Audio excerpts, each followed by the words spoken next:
This is a story of 28 days in South America. We kick it off at my favorite airport, LAX. Next stop, Bogota. We had a 7-hour layover before continuing to Lima. It's 6 p.m. and we finally arrive. We meet our host, see the local area, and call it a night. Day 2, we take a bus to the Lima center of Plaza de Armas. Turns out there was riots happening, so they closed off the main area to everyone except me because of my charming personality. We met a fellow tourist from Istanbul named Baran.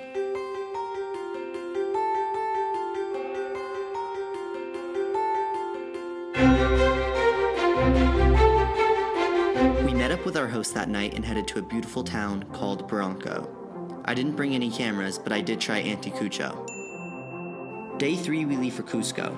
We woke up early to walk along the beach. It was about 60 degrees out, so not exactly swimming weather, but who likes swimming anyway? Our host Nato was kind enough to get us onto the roof of his building, so I flew the drone. Didn't crash. We head to the airport and catch a plane to Cusco. Coincidentally, we end up running into Baran again. Cusco is beautiful from the sky, but even better on the ground. We checked into our hostel, grabbed a bite to eat, and called it a night. So we just checked into our hostel here in Cusco, Peru. It's about 9 p.m. We have an amazing view here at the hostel, so I set up the GoPro to do a time-lapse.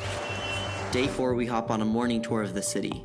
I'll give you my own version of the tour via the Mavic. If you look at this building here, you'll notice it looks old. What we know about this structure is that it was built by some people on some day. Tips are welcomed. That night, we captured the view of our hostel. Day 5, we took a bus to the wonderful town of Ollantaytambo. We spent the remainder of the day exploring the city and getting content. Day 6 begins with another 5 a.m. morning. We board a train and head to Machu Picchu. We ran into some problems when I decided to fly the drone. There's a saying I like that goes like this: it's better to ask for forgiveness than permission. So with this in mind, I put the drone up. I got the best shots I could without getting too close and brought it back to land. I landed it safely and packed up, but as we briefly walked away, we were spotted by security. They took us to their boss, and turns out he's a real nice guy. He let me keep the footage. The next couple days I was hit by mountain sickness, but we managed to make it to Chile. Day 3 in Chile, we visit the town of Valparaiso, a small town on the Chilean coast.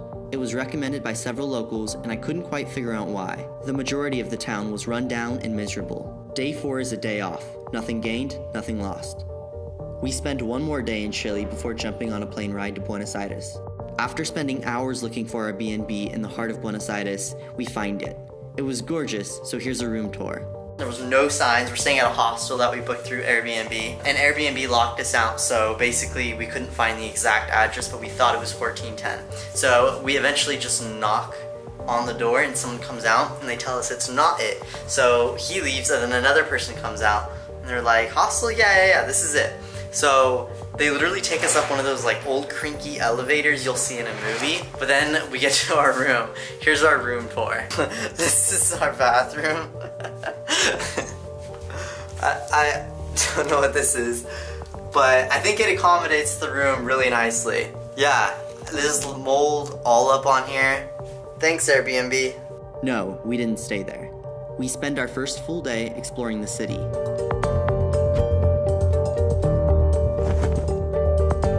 We get back to the hostel and I discover the pool.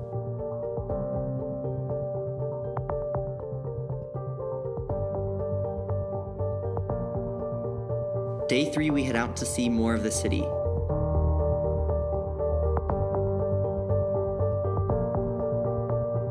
We spend our last night in Buenos Aires and wake up early the next morning to take a ferry into Uruguay. The following day, we head out to the beach. The weather was nice, and the fact that it was Monday seemed to keep everyone away. Day 3, we pack up and head back to BA. We leave Buenos Aires the following day and start our return to California. Just like that, 28 days was over. Come with me this way for your professional guided tour.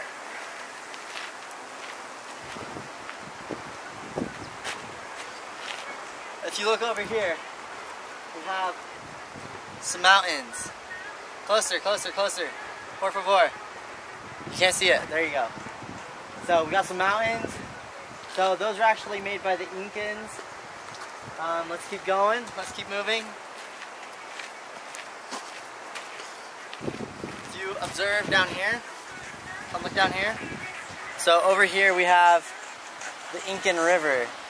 The Incan king used to use this for his baths.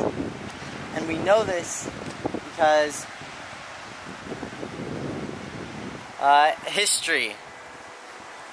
history.